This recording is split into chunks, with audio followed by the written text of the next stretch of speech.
Morning students, last class में हमारा topic चल रहा था revaluation of assets and liabilities. उसके लिए हमने जर्नल एंट्री देखी थी और रिवैल्यूएशन अकाउंट देखा था। आज हमारा टॉपिक है अनडिस्ट्रीब्यूटेड प्रॉफिट रिजर्व्स, अनडिस्ट्रीब्यूटेड अपन के losses and fictitious assets.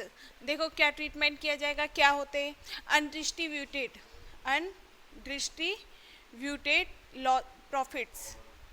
Profits and reserves. ठीक है, इनका क्या ट्रीटमेंट करना है, वही हम अकाउंटिंग ट्रीटमेंट पढ़ रहे हैं। पहले तो हमने गुडविल का पढ़ा था, फिर हमने एसेट्स एंड लायबिलिटीज़ का रिवैल्यू किया था और फिर उनका अकाउंटिंग ट्रीटमेंट देखा था। आज हम अकाउंटिंग ट्रीटमेंट देखने वाले हैं undistributed profits and reserves. Undistributed मतलब वितरित, जिनका अभी तक वितरण नहीं किया गया है, और प्रॉफिट्स अपन के लाभ, और रिजर्व्स मतलब संचय। ठीक है, अब हमारा टॉपिक क्या चल रहा है, admission of new partner. Chapter 2 ही तो पढ़ रहे हैं हम। तो उसमें क्या है, जब एडमिट कर रहे हैं न्यू पार्टनर्स को, तो हमने देखा था कि हमने गुडविल का भी ट्रीटमेंट किया था, फिर हमने एसेट्स एंड लायबिलिटीज को रिवैल्यू करके ओल्ड पार्टनर्स में उनका प्रॉफिट डिस्ट्रीब्यूट किया था।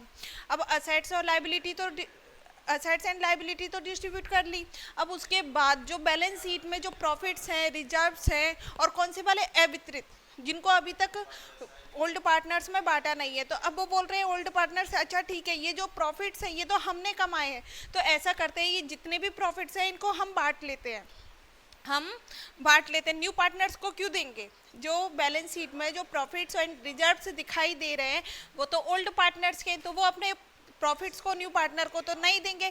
तो अब वो क्या बोल रहे हैं, ओल्ड पार्टनर्स, अच्छा ठीक है, ये प्रॉफिट्स एंड रिजर्व्स हमारे हैं, तो हम खुद से इन्हें बांट लेते हैं। ठीक है, चलो हम बांटते हैं। प्रॉफिट्स एंड रिजर्व्स कौन सा बैलेंस होता है, क्रेडिट बैलेंस होता है, और इनको बांटेंगे, डिस्ट्रीब्यूट करेंगे। तो अपन की फर्स्ट एंट्री क्या होगी, डिस्ट्रीब्यूट करने की। तो डिस्ट्रीब्यूट करेंगे तो प्रॉफिट्स एंड रिजर्व का कौन सा बैलेंस हो जाएगा, क्रेडिट हो जाएगा। तो फर्स्ट एंट्री हम किसके लिए पास कर रहे हैं, distributing, for distribute undistributed profits and reserves. Profit and reserves का कौन सा बैलेंस होता है, क्रेडिट बैलेंस होता है। और अब अपन इनको बांटेंगे तो कौन सा बैलेंस करना पड़ेगा, इनका डेबिट। तो प्रॉफिट्स मतलब P&L अकाउंट, रिजर्व्स मतलब अपन का कोई भी रिजर्व फंड हुआ। मेनली कौन सा फंड होता है, अपन का जनरल रिजर्व। तो अपन क्या लिख देंगे, जनरल रिजर्व अकाउंट डेबिट। ठीक है, और रिजर्व्स में आपको दे सकता है वर्कमैन कंपनसेशन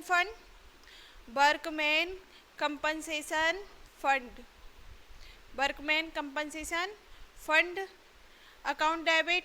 एक होता है इन्वेस्टमेंट फ्लक्चुएशन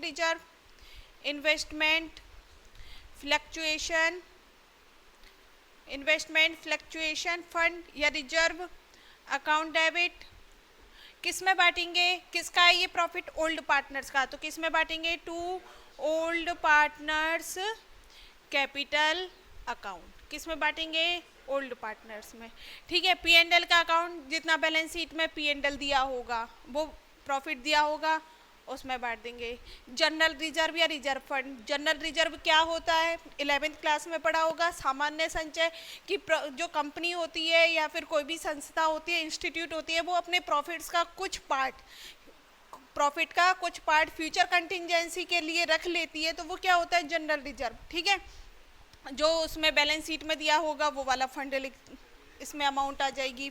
अब नेक्स्ट है हमारा वर्कमैन कंपनसेशन फंड। ये क्या होता है, वर्कमैन कंपनसेशन फंड, हर कंपनी या इंस्टीट्यूट अपने वर्कमैन, अपने लेबर और अपने वर्कर्स के लिए लायबिलिटी बनाती है कि ठीक है, हम इतना रुपया अपने वर्कर्स पे खर्च करेंगे। और जैसे इन्होंने लायबिलिटी बनाई 1 लाख की, कि कैसे कि 1 लाख का वो फंड बना के चलते हैं कि अगर हमारे किसी वर्कर्स को कोई चोट वगैरह आएगी तो इस फंड में से जाएगा, इस फंड में से रुपया जाएगा। तो कंपनी क्या करती है, अपने प्रॉफिट्स का कुछ पार्ट वो वर्कमैन कंपनसेशन फंड बना के रखती है, और प्रॉफिट्स का कुछ पार्ट इसमें डालती रहती है।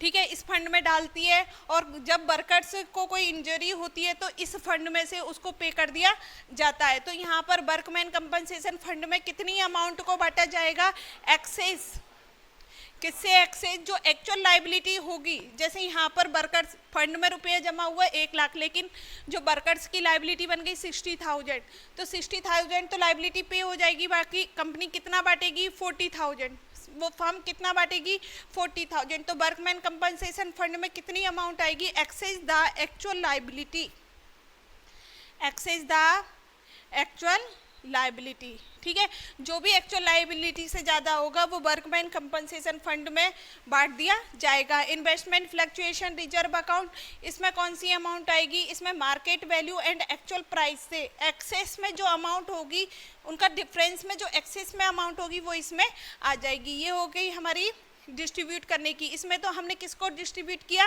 प्रॉफिट को डिस्ट्रीब्यूट किया, ये यहाँ पर समझ में आया। अब हमने बात की अनडिस्ट्रीब्यूटेड प्रॉफिट्स एंड रिजर्व, ये हमारा पहला टॉपिक कंप्लीट हो गया, अनडिस्ट्रीब्यूटेड प्रॉफिट एंड रिजर्व। अब सेकंड है अनडिस्ट्रीब्यूटेड लॉसेज। लॉसेज मतलब अगर मैं बात करूँ P&L अकाउंट की, अगर मैं आपको डायरेक्ट ये बोलती हूँ P&L का क्रेडिट बैलेंस प्रॉफिट होता है और P&L का डेबिट बैलेंस लॉस होता है, तो आपको समझने में थोड़ी प्रॉब्लम होगी। तो देखो, ये अपन P&L अकाउंट बनाते हैं, P&L अकाउंट बनाते ही इधर की साइड लॉस शो होता है और इधर की साइड अपन का प्रॉफिट शो होता है।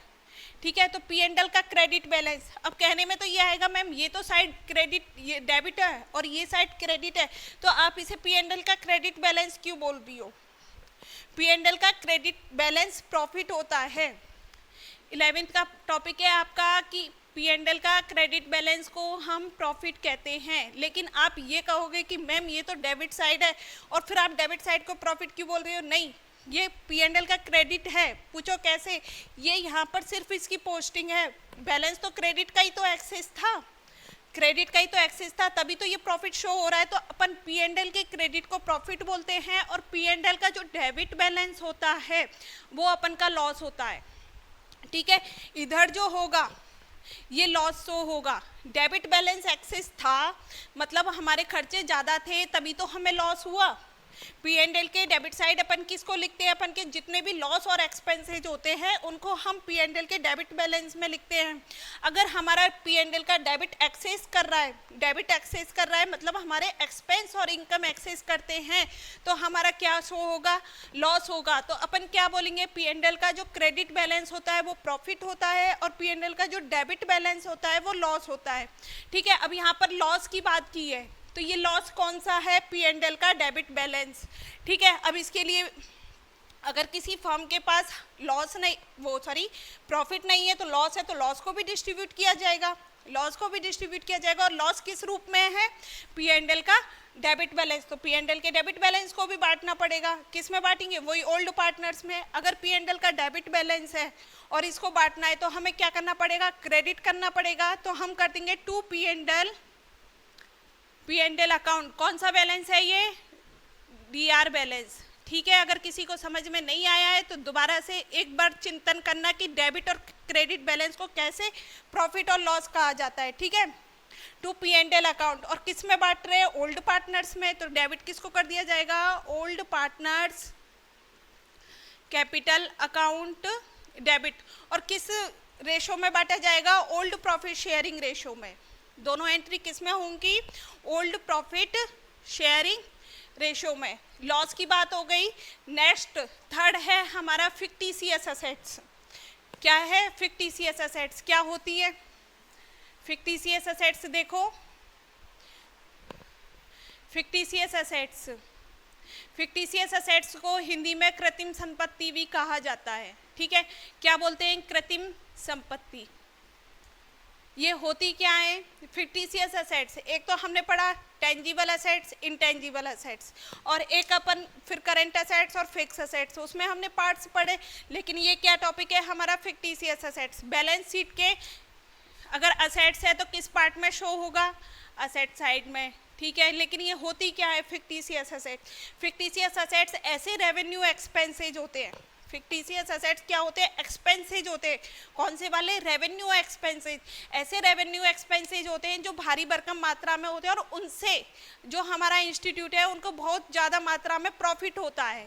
ठीक है, फिक्टिशियस असेट्स कौन से ऐसे एक्सपेंसेज होते हैं, ऐसे रेवेन्यू एक्सपेंसेज होते हैं, एक तो बहुत बड़ी अमाउंट में होते हैं और उनसे हमारी कंपनी को कई सालों तक प्रॉफिट्स प्राप्त होते हैं। जैसे मैं बात करूं एडवर्टीजमेंट एक्सपेंसेज, एडवर्टीजमेंट एक्सपेंसेज, ठीक है। अब कंपनी ने एडवर्टीजमेंट दिया और उसकी कॉस्ट दी उसने 10 लाख, ठीक है। एक बार में उसने कितनी कॉस्ट पे की इसकी? 10 लाख। क्या कंपनी इसको 10 लाख को अपने P&L अकाउंट में दिखाएगी? यस, रेवेन्यू अकाउंट है। अगर कंपनी इस रेवेन्यू एक्सपेंसेज है, अगर कंपनी इसको अपने P&L अकाउंट में दिखा देती है, देखो ये P&L अकाउंट बन गया और उसने यहाँ पर डाला टू एडवर्टीजमेंट एक्सपेंसेज, और कितने से डालेगी? 10 लाख से, और उसने 10 लाख डाल दिया। तो ये देखो उसको कितना भारी भरकम लॉस हो गया। 10 लाख एक साथ, इतना तो प्रॉफिट एक साल में अर्न नहीं होगा उसको, और 10 लाख जब वो अपने प्रॉफिट्स में से लेस करेगी तो देखो उसको बहुत बड़ी मात्रा में लॉस होगा। तो यहाँ पर अकाउंटिंग स्टैंडर्ड्स में रूल है डेफर्ड एक्सपेंसेज का, कि जैसे अगर तुम कोई तुम्हारा ऐसा रेवेन्यू एक्सपेंसेज है जो बड़ी मात्रा में हो रहा है, लेकिन उससे प्रॉफिट्स तुम्हें आगे फ्यूचर में आगे आने वाले कई सालों तक होने वाला है, तो उसको क्या करो तुम? डेफर्ड कर दो। डेफर्ड, हमने कौन सा वर्ड यूज किया? डेफर्ड। डेफर्ड मतलब उसको एक साल के P&L अकाउंट में ना लिखकर तुम उसको आगे आने वाले फ्यूचर के कई सालों में उसको राइट ऑफ करो। एक तो वर्ड आया डेफर्ड, और एक आया राइट ऑफ। राइट ऑफ मतलब अपलिखित करना, राइट ऑफ, जिसकी third form upon return of भी बोलते हैं, ठीक है। क्या करना है? हमें डेफर्ड करना है। डेफर्ड का मतलब क्या है कि जैसे ये एडवर्टीजमेंट का एक्सपेंस 10 लाख हुआ, अब इसको एक साल मत लिखो, एक साल में तुम P&L से राइट ऑफ मत करो। राइट ऑफ करना मतलब किसी भी अमाउंट को P&L से खत्म करना, ठीक है। तो इसको एक ही बार में राइट ऑफ मत करो, तुम आगे आने वाले कई फ्यूचर ईयर्स में इसको राइट ऑफ कर दो, मतलब इसको टुकड़ों में तुम P&L अकाउंट से चार्ज कर लो। राइट ऑफ मतलब चार्ज करना। किससे चार्ज करना? P&L से चार्ज करना, ठीक है। समझ में आया फिक्टिशियस असेट्स? अब ठीक है, ये 10 लाख का, लेकिन हमने तो इसी साल 1 लाख का हमने इसको P&L में लेके गए।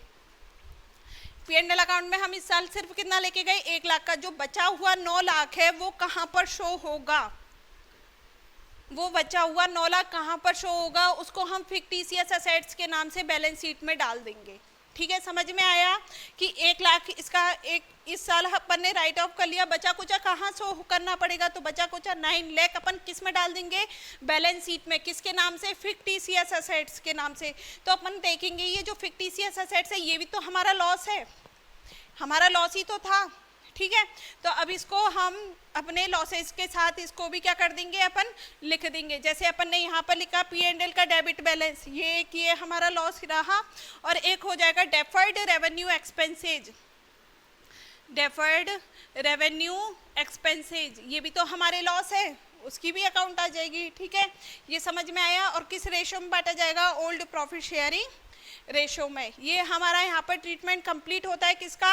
Undistributed profits and undistributed loss and fictitious assets का। नेक्स्ट हमारा टॉपिक है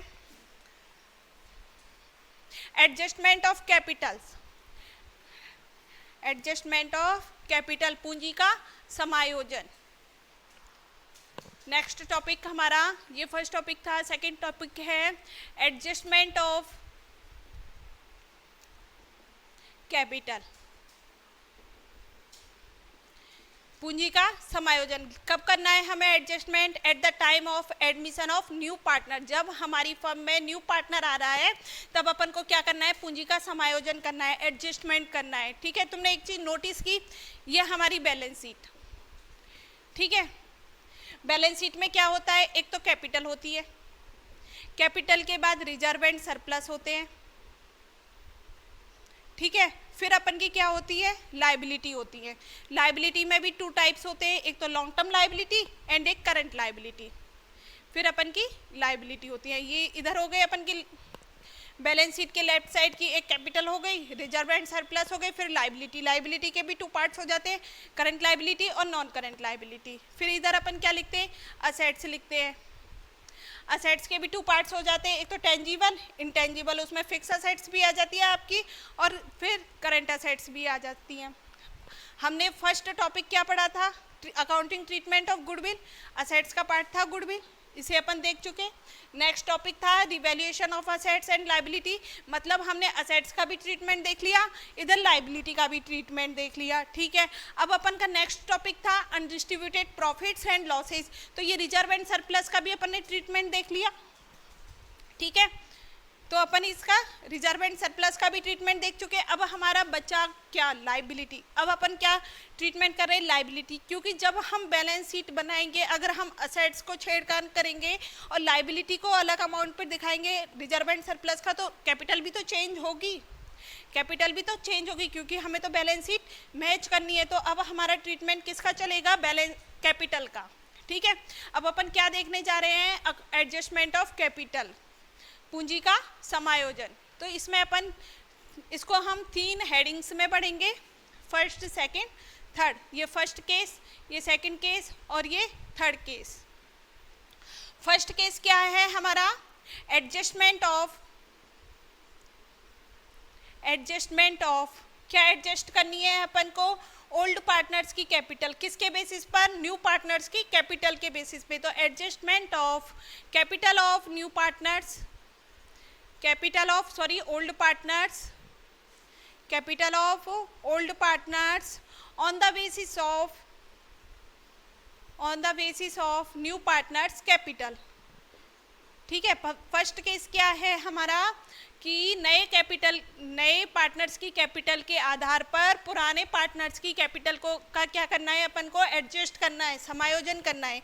adjustment of capital of old partners, किसकी कैपिटल्स में समायोजन करना है, ओल्ड पार्टनर्स की पे, ऑन द बेसिस ऑफ, किसके आधार पर, न्यू पार्टनर्स कैपिटल, नए साझेदार की पूंजी के आधार पर पुराने साझेदारों की पूंजी में समायोजन करना, ये हमारा फर्स्ट। सेकंड होगा कैलकुलेट द कैपिटल ऑफ, किसकी कैपिटल कैलकुलेट करनी है, न्यू पार्टनर की। Calculate the capital of new partner on the basis of old partner, ठीक है। पुराने साझेदारों की कैपिटल के आधार पर न्यू पार्टनर की कैपिटल की गणना करना, कैलकुलेट करना, निकालना, किसके बेसिस पे, ओल्ड पार्टनर्स की कैपिटल के बेसिस पे। एंड थर्ड क्या होगा, व्हेन कैपिटल ऑफ न्यू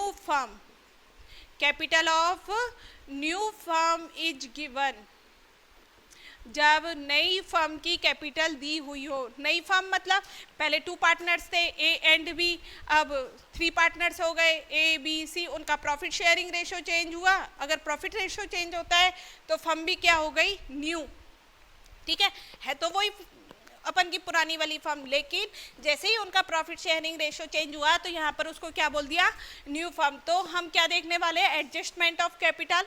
ये हमारे 3 केसेज रहेंगे और इन 3 केसेज को हम नेक्स्ट क्लास में डिटेल से पढ़ेंगे।